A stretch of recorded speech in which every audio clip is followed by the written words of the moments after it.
السلام علیکم دوستو، میں ہوں معظم فخر۔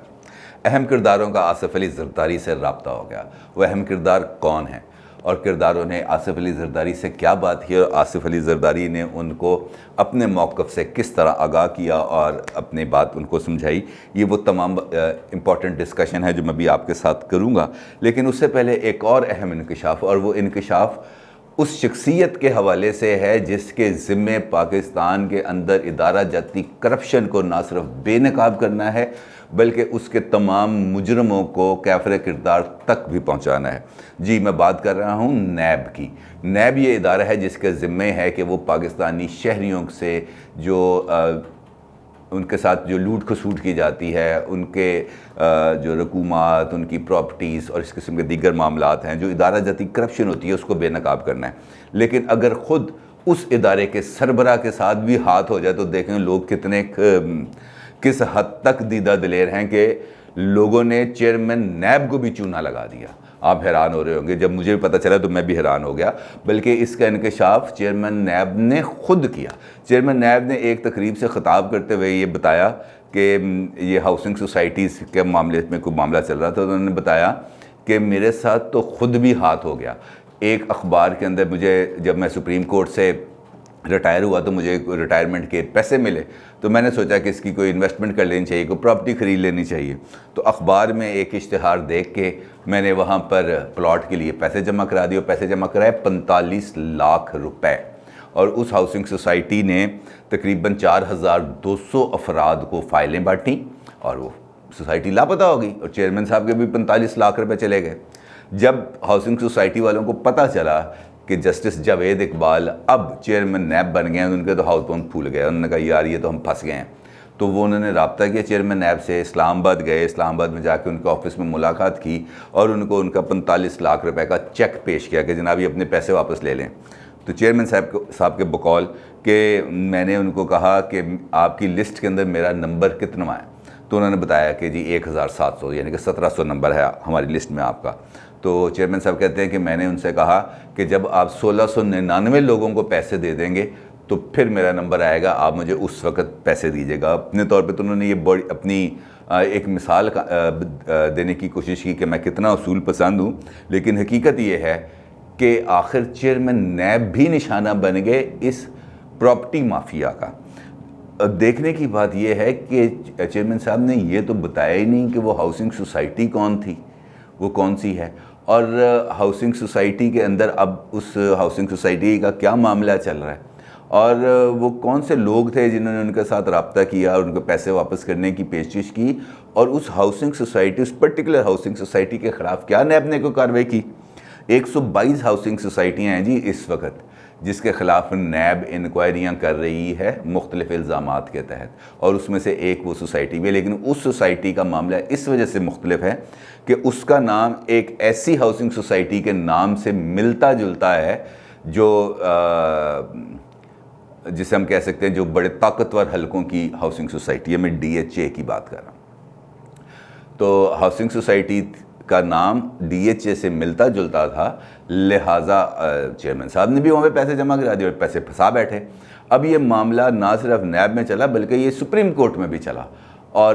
اس کے بعد اب یہ اطلاعات آ رہی ہیں کہ اس ہاؤسنگ سوسائٹی کو، اس ہاؤسنگ سوسائٹی یعنی کہ جو مقتدر حلقوں کی ہاؤسنگ سوسائٹی ہے اعلیٰ ترین اداروں کی، اب اس نے اس سوسائٹی کو بھی ٹیک اوور کر لیا۔ کچھ اس قسم کی اطلاعات بھی ہیں، لیکن چیئرمین صاحب کے 45 لاکھ روپے پھنسے پڑے ہیں ابھی تک۔ افسوس کا مقام ہے کہ ہماری جو عدلیہ ہے اس نے بھی آج تک اس معاملے کا کوئی نوٹس نہیں لیا، کہ جس کی وجہ سے لوگوں کی ایک بڑی تعداد دیوانی مقدمات میں الجھتے رہ جاتی ہے۔ اب اس کے بارے میں مشہور ہے کہ دادا کیس کرتا ہے تو پوتا، بلکہ پوتے کا پوتا آگے سے آ کے نا وہ اس کا کیس چلتا رہتا ہے، اتنا لمبے یہ دیوانی مقدمہ چلتے ہیں۔ اور خاص طور پر اب جو یہ ہاؤسنگ سوسائٹیز والا معاملہ ہے یہ تو اس سے بھی آگے بڑھ کے چیز ہے۔ زمین ہوتی نہیں ہے، لوگ فائلیں بنا کے بھیج دیتے ہیں اور پھر لوگ ڈھونڈتے رہ جاتے ہیں کہ یہ مالکان کدھر گئے۔ خیر، جو چیئرمین صاحب ہیں نیب، ان کے ساتھ بھی جو ہاتھ ہوا اس کی میں نے ابھی آپ کو تفصیل بتائی ہے، لیکن اب ہم آتے ہیں واپس اپنے اصل ٹاپک کی جانب، اور وہ ہے آصف علی زرداری صاحب کے ساتھ اہم کرداروں کا رابطہ ہوا۔ آپ کو یاد ہے کہ پچھلی ویڈیو کے اندر میں نے آپ کو یہ بتایا تھا کہ کل نون لیگ کی پارلیمانی پارٹی کا اجلاس تھا. اس پارلیمانی پارٹی کے اجلاس کے بعد ایک صاحب کی جو کراچی سے تعلق رکھتے ہیں ان کی یہ ڈیوٹی لگائی گئی کہ آپ آصف علی زرداری صاحب سے ملیں اور یہاں پر جو گفتگو ہوئی ہے اور یہاں کی جو درجہ حرارت ہے وہ جا کے آپ آصف علی زرداری صاحب کو آگاہ کریں. دوسری ڈیولپمنٹ یہ ہوئی کہ وہ صاحب گئے وہاں پہ ان کا آصف علی زرداری صاحب سے ملے اور انہوں نے اپنی تمام معروضات پیش کیں. لیکن اس کے ساتھ ساتھ آج نواز شریف صاحب اور آصف علی اور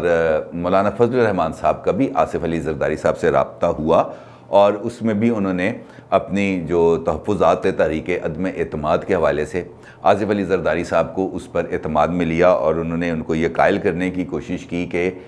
تحریک عدم اعتماد سے بہتر ہے کہ ہم اب لانگ مارچ اور استعفوں والا آپشن پیش کریں. آصف زرداری صاحب نے اس پر ان کو یہ جواب دیا. ایک تو میں نے آپ کو پہلے بھی بتایا تھا, انہوں نے کہا کہ میری صاحبزادی کی شادی ہے, مجھے تھوڑا سا ٹائم دیں, یہ اور 4 فروری کے اجلاس کے اندر میں آپ کو پورا پلان بتاؤں گا. لیکن آج انہوں نے ان کو یہ بتایا کہ دیکھیں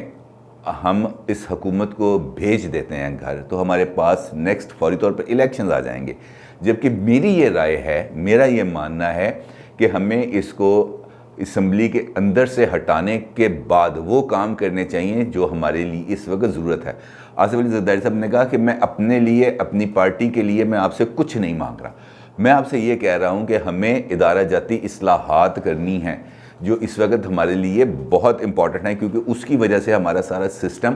کا جو بیلنس ہے وہ خراب ہوا ہے. دوسرے نمبر پر ہم نے ایسی الیکٹورل ریفارمز لے کے آنے ہیں, ایسے الیکشن اصلاحات لے کے آنی ہیں, انتخابی اصلاحات لے کے آنی ہیں تاکہ آئندہ کسی بھی الیکشن کی ساکھ پر کوئی بھی بندہ انگلی نہ اٹھا سکے. اور الیکشن اصلاحات کے بغیر, انتخابی اصلاحات کے بغیر الیکشن میں جانے کا مطلب یہ ہے کہ ہم ان الیکشنز کی ساکھ کو بھی متنازع بنا دیں گے. لہٰذا الیکشن میں آپ ضرور جائیں, میں آپ کو الیکشن میں جانے سے نہیں روکتا, لیکن میرا موقف یہ ہے کہ ہمیں تحریک عدم اعتماد کامیاب بنانے کے بعد کچھ عرصے کے لیے ایک پوری سیٹ اپ بنانا چاہیے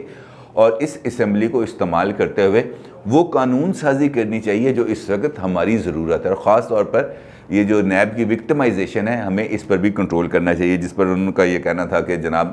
ہم نے تو بھگت لیا جتنا بھگتنا تھا, اب تو اگلوں کی باری ہے. خیر یہ والا تو سارا معاملہ چلتا ہی رہے گا. پھر جو مولانا فضل الرحمان صاحب ہیں انہوں نے بھی آصف علی زرداری صاحب کو کہا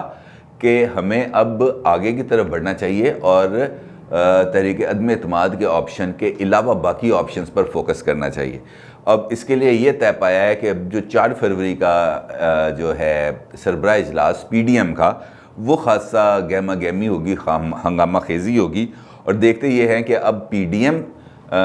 کی جو دیگر جماعتیں ہیں وہ آصف علی زرداری صاحب یعنی پیپلز پارٹی کو قائل کرتی ہیں, یا پیپلز پارٹی ایک مرتبہ پھر سینٹ الیکشن کی طرح ہی اس مرتبہ پی ڈی ایم کو ایک مرتبہ پھر اپنے موقع پر قائل کرنے میں کامیاب ہو جائے گی. مولانا فضل الرحمان کی تھوڑی سی گفتگو بھی ہوئی ہے صحافیوں کے ساتھ, اس میں انہوں نے یہ کہا ہے کہ آصف علی زرداری اور نواز شریف کے ساتھ ہمارا تواتر کے ساتھ رابطہ رہتا ہے اور ہمیں یہ رابطے رکھنے بھی چاہیے, لیکن اختلاف, کسی بھی ایشو پر اختلاف کا مطلب یہ نہیں ہے کہ پی ڈی ایم کے اندر اختلاف ہے, کیونکہ ہر ایک جماعت الگ موقف رکھتی ہے, ہم نے سب کی سننی ہے اور متفقہ لاہ عمل اختیار کرنا ہے. بٹ اور آصف علی زرداری صاحب اس وقت اس پوری گیم کے اندر بہت اہمیت اختیار کرتے جا رہے ہیں, اور نہ صرف پی ڈی ایم کے اندر بھی بلکہ ان قوتوں کے ساتھ بھی اپنے رابطوں کے ذریعے جو فیصلہ سازی کے اندر بڑا اہم کردار ادا کرتی ہیں. تو اس کا مطلب یہ ہے کہ اب 4 فروری تک کے لیے جو معاملات ہیں وہ خاصی حد تک اب اس میں سیاسی گہما گہمی تو رہے گی, کیونکہ 5 فروری کو پی ڈی ایم جلسہ کرنے جا رہا ہے. پہلے وہ لیاقت باغ کرنے جا رہے تھے, اب وہ مظفر آباد کرنے کا انہوں نے فیصلہ کیا ہے, مقام جلسے کا چینج کیا. لیکن اب بختیار بی بی کی شادی اور پی ڈی ایم کا اجلاس, یہی 2 اہم چیزیں رہ گئی ہیں, باقی جس کے ساتھ اگلا منظرنامہ ہمارے سامنے بالکل واضح ہو جائے گا. اپنی رائے کا ضرور اظہار کیجیے گا. آپ کا بہت شکریہ. اللہ حافظ.